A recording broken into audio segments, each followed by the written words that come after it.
Deep dive show on stories contemporary and consequential for India. This week I pick up two, one national and one foreign. Member of Parliament from Srinagar, Syed Aga Ruhullah, came out with a podcast interview this week setting out a certain narrative on Kashmir, deliberately provocative and subtly separatist.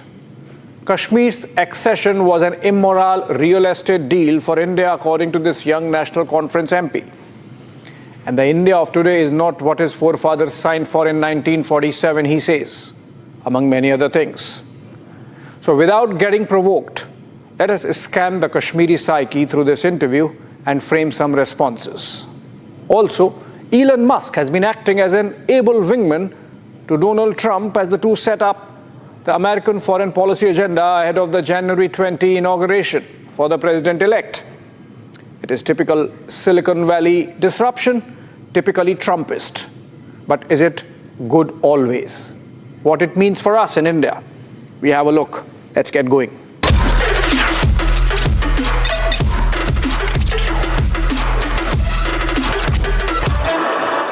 Did India get Kashmir as a piece of real estate through an immoral deal? Does India owe anything more to the people of Kashmir than it does to the people of Assam or Bihar or Kerala? Should India bankroll the terror-sympathizing political ecosystem of Kashmir any further? Does India need a certificate of secularism from those who foment separatism in Kashmir in the name of Islamism? These are some of the questions that came up from a podcast by Srinagar's Lok Sabha MP of the National Conference, Syed Aga Ruhullah. The first-time MP is a young veteran, having been the youngest cabinet minister in the Jammu and Kashmir government in the year 2009. He has been a three-term MLA from the Budgam Assembly constituency of Srinagar before coming to national politics through his membership of the parliament this general election. Ruhullah also comes with a strong political lineage of the family of the Agas, who have also doubled up as religious and spiritual heads of the Shia sect in Kashmir, Ruhullah included. Of late, Ruhullah has been giving the impression that he is at loggerheads with the first family of the NC, the Abdullahs. Not only has he countered his leader, Omar, on social media, but has also participated in student protests outside Chief Minister's residence over the issue of quota-based reservation in jobs last month. Maybe he is upping the ante to keep his pocket borough of Budgam to himself, lest it go to his uncle Aga Sayyid Mahmood, since Omar vacated it, retaining his original seat of Gandarbal. There is yet another view according to which Ruhullah and Omar are jigri yars, chuddy buddies, who are playing good cop and bad cop to keep the centre and the people of Kashmir engaged. Whatever, I am not on NC or Aga family politics. The Srinagar MP has attempted a shrewd spin on Kashmir, and it needs to be responded to. Let me put across the key themes delineated by Ruhullah before we dissect and respond. What has Ruhullah said? The podcast begins with Ruhullah claiming that this is not the India his forefathers joined in 1947, picking up episodes like the unfortunate one from Delhi last year where a cop is seen kicking a Namazi on the road. Ruhullah carefully builds a picture of a Hindu India that has othered and second-rated its largest minority, the Muslims. Sambal is slipped in, as is bulldozer justice being practiced in Yogi Adityanath's Uttar Pradesh. His narration of the events of 1947 is almost Churchillian, that the India that came about in 1947 was part of a deal-making in which everyone negotiated, not just Muslims, but Hindus, Sikhs, Christians, and the princely states.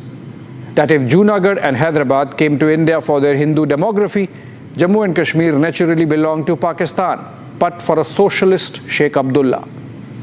That while it was being deliberated upon whether to go with Pakistan or India, the tribal invasion gave India the window which India capitalized by forcing an immoral instrument of accession. It was an unwanted deal between two civilizations, real estate हड़प लिया. But हम इस जख्म को भी भूल जाते हैं, he says. Second, Ruhullah builds the narrative that India was secular due to Article 370, that Kashmir was a prop for India to showcase its secularism, like we milked Kashmir to buttress our secular credentials in the eyes of the rest of the world.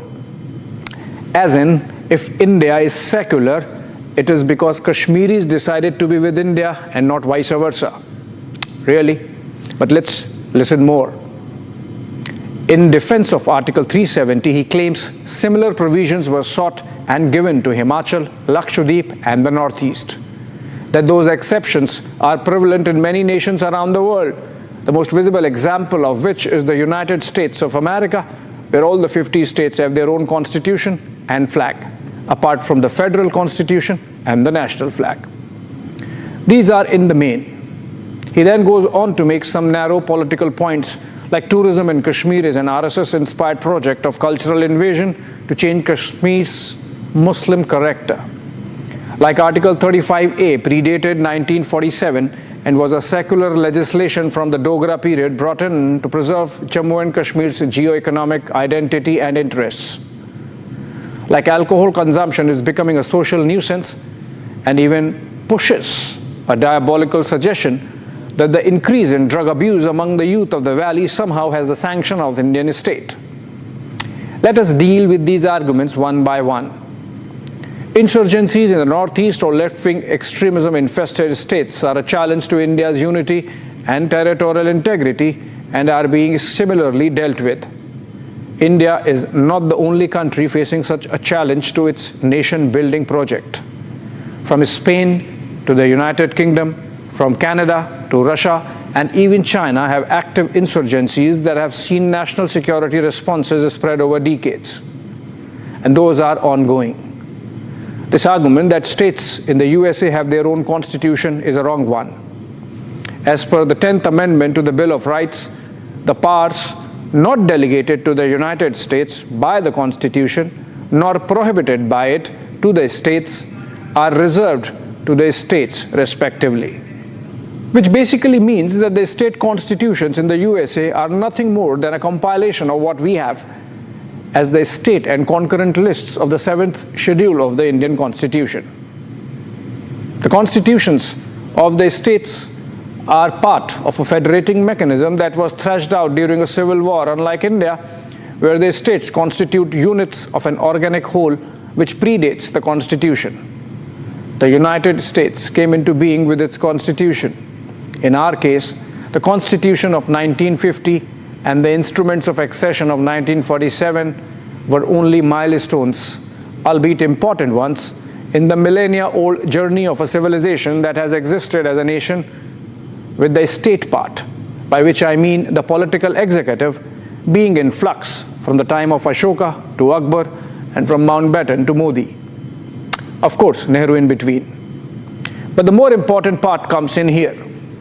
Aga Ruhullah, you pitched it as a civilizational standoff. Very good. Mr. Ruhullah, please tell us, when does your civilization begin? In 1586 with the Mughals, or with the coming of the Chucks of Dardistan before that, or even before that with the coming of Muhammad bin Qasim in 712 CE, or maybe 642 of the Common Era. What was in Kashmir before that? Was there a civilization before your ancestors thought of Kashmir as a beautiful real estate worth cultivating saffron on? If there was a civilization before that, how long did it exist before your civilization came in? How do you connect with it? Raj Tarangini might be a mix of fact and fantasy, but do you see a civilization in it or not? With all your erudition, Mr. Ruhullah, you sure would have put a date on the Kashmir Mahatmya. What period you think Nilmat talks about? And what cultural invasion you are talking about, Mr. Ruhullah? Can your children read the Kashmiri script? No. You speak a Kashmiri language embellished with Persian and Arabic, and your children read Kashmiri in Urdu and Persian. They cannot even identify the legacy, Sharda script. That hill looming large over the constituency you represent, Mr. Ruhullah, Shankaracharya Hill in Srinagar, is named after a saint who institutionalized the idea of Advait, non-dualism between self and God. Tawheed in your words. Do you have moral courage, Mr. Ruhullah, to look beyond what you think, highly mistakenly, was the arrival of Tawheed in Kashmir and India? Maybe if you do, you might find better answers to your questions yourself. I can give you the date from where your moral courage should begin. Friday of November 3 in the year 2000, the day your father was blown to smithereens. Nobody knows better than you who killed him, who made him Shaheed. You know who killed Sajjad Lone's father. You know who killed Mirwaiz Umar Farooq's father. You looked shifty-eyed in that one passing mention of your father in the podcast. Obviously, because that was your moment of cowardice, of moral bankruptcy, the naked moral bankruptcy of your tryst with separatism. If there's a civilizational standoff in Kashmir, Mr. Ruhullah, it is between the one that believes in Ekam Sat, Vipra Bahuda Vadanti. Truth is one, wise men call it with various names, and the other, which believes there is only one truth and only one way to reach that truth.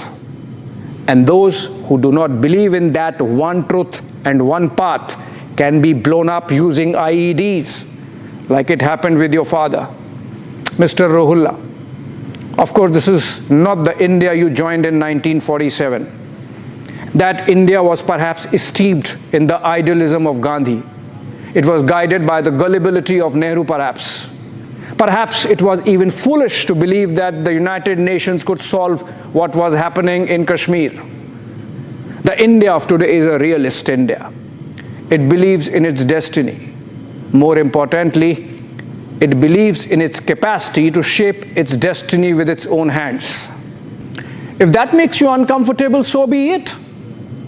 With you or without you, and in spite of you, the civilizational destiny would be realized. And what is happening in Kashmir will not happen in India of the future. What is happening in India would happen in the Kashmir of the future. It is already happening in some ways, Mr. Ruhullah. The job quotas that are agitating you are part of that new India in Kashmir. Look at the irony. In the same podcast, you say you seek to build a coalition of the oppressed with the Dalits in the rest of the country. But in Kashmir, you protest giving reservation to the same oppressed Dalits. Why? Because you see those same oppressed classes as an obstruction to the informal Parchi system of employment that prevailed before the abrogation of Article 370. By an estimate, almost half of the 500,000 employees of the government of Jammu and Kashmir got their jobs through this informal route, and you grudge the loss of that pelf and patronage. Stop this pathetic attempt at guilt-tripping India. Enough of this blackmailing elevated to an art form when it comes to othering of Muslims. Unfortunately, what begins as guilt-tripping ends with Jinnah's 14 points. This new India is not going to countenance that. There are no British to broker a deal, moral or immoral. The DNA of separatism is being surgically removed by the new India that you do not like. It might be a long-term project, but it would be taken to its logical conclusion. You said you felt stripped like Draupadi in the Mahabharata when Article 370 was being revoked by the Parliament. If you must quote from scriptures, I have a better analogy. What happened on August 5, 2019 was more like a Sudarshan Chakra beheading, the Shishupal of separatism in Jammu and Kashmir. Come out of the fear that has paralyzed your thinking, Mr. Ruhullah. The followers of the sect of which you are a spiritual leader could not carry out Muharram processions for 3 decades and more in Badgam, your home and political turf. It is happening now. There were moments of truth also, by the way. Like when Mr. Ruhullah says that terrorism in Kashmir was not to save Article 370, but an extreme ideology for Pakistan. That there is a reason why militancy picked up when it did. Because Pakistan had tasted blood in Afghanistan in the mid-1980s and realized that it could be replicated in Kashmir. That the idealism of Nehru was matched by that of Sheikh Abdullah when he refashioned Muslim conference as national conference to take away the sectarian spin. He gets it right again when he says, more Muslims have died in Kashmir insurgency. It is an unfortunate truth. Give up the gun. Deaths stop immediately. Ruhollah does own up to the moral responsibility of the Kashmiri Pandit exodus. Dono haath jodkar I apologize. There is a need to sit together. We are incomplete without them, he says in that moment of truth. Mr. Ruhollah, in many ways, is the product of his times, a victim as much as the perpetrator.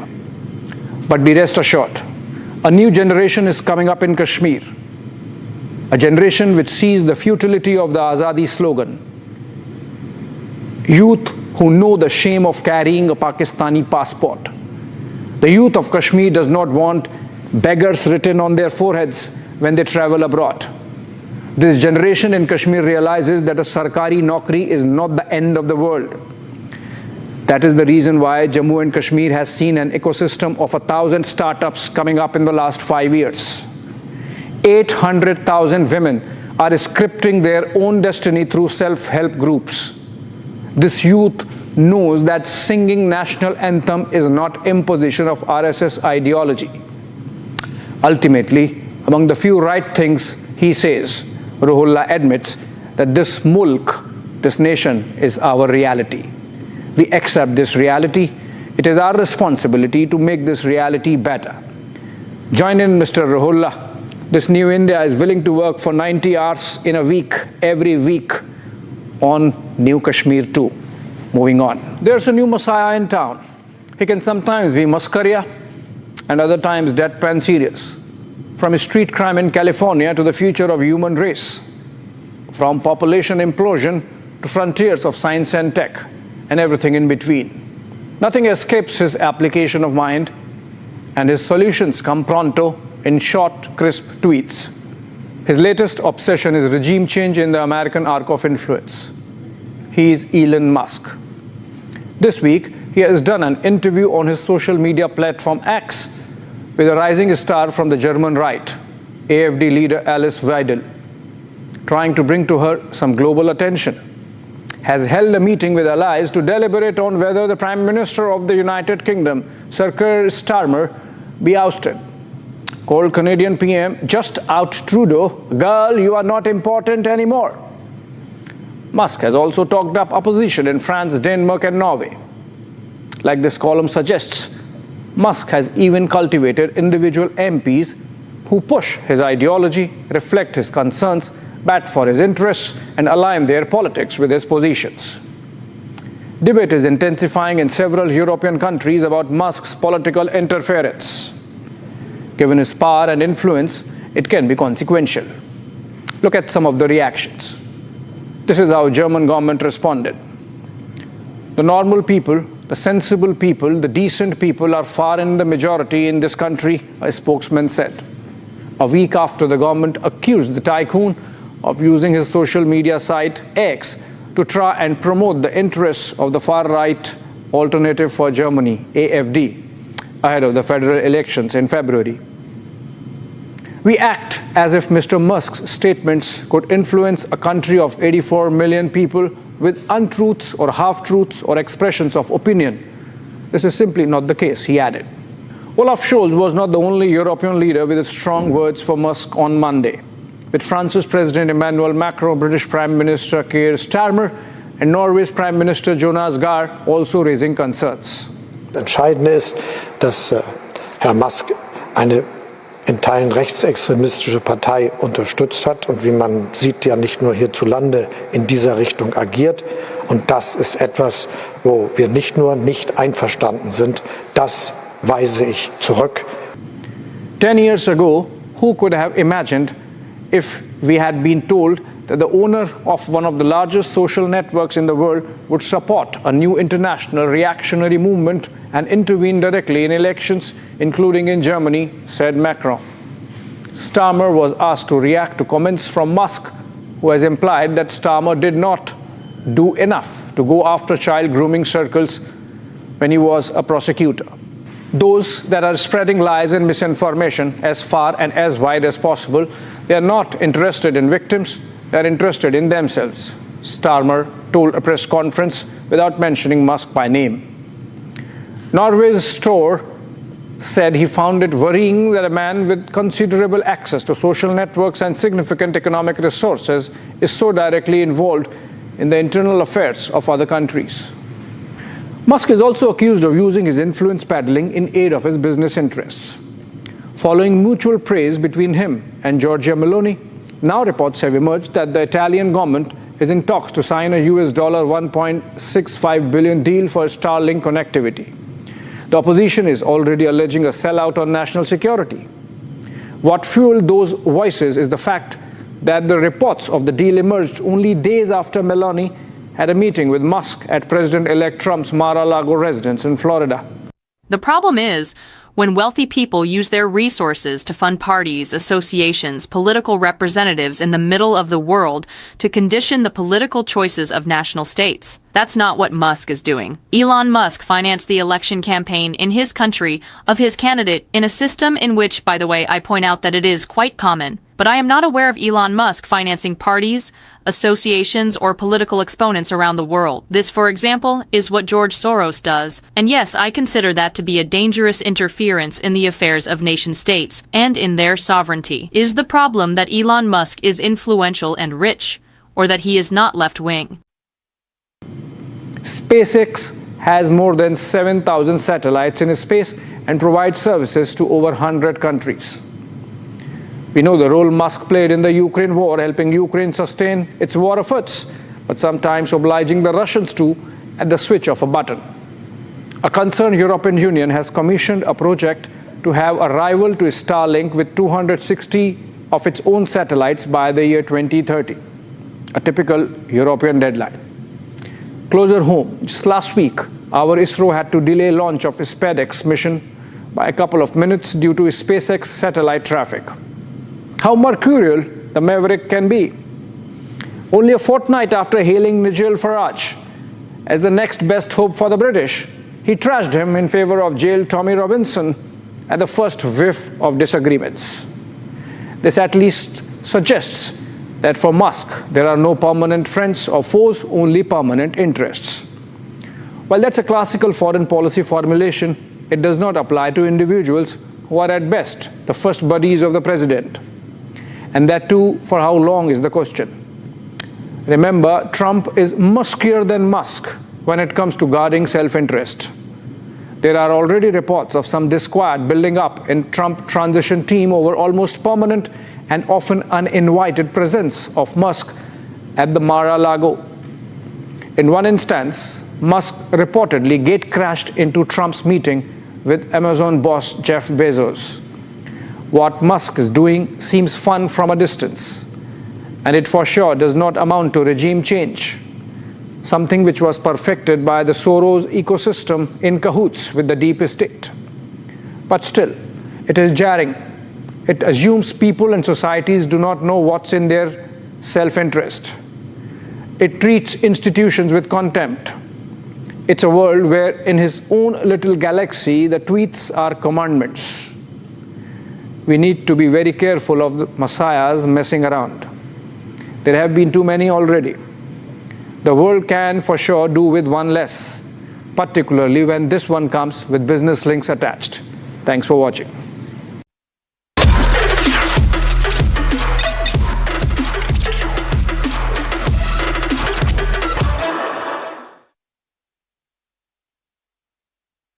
Ice बोला था लाने को, लद्दाख चला गया, पूछा phone पे इतना busy क्यों है, तो क्या बोला तू? हाँ, माउंटेन्स वर कॉलिंग। डॉक्टर जहांगीर उस दिन सनसेट देखने छज्जे पे चढ़ा, टूट गया। हाँ, तो किसने बोला घर की दीवार पे रॉक क्लाइंबिंग करने को? सफीना बदतमीजी। समझ गया। मेरे पास आप दोनों की प्रॉब्लम की मेडिसिन है। इसको घर पे लगाओगे तो शादी का तो पता नहीं, पर घर पक्का नहीं टूटेगा। रुंगटा नहीं तो घर स्ट्रॉन्ग नहीं। रुंगटा स्टील TMT बार एकदम solid. In the global employability rankings by Times Higher Education UK, only the following 6 institutions from India are ranked amongst the top 230 in the world for having the most employable graduates: IIT Delhi, IISc Bangalore, IIT Bombay, IIM Ahmedabad, IIT Kharagpur and Amity University.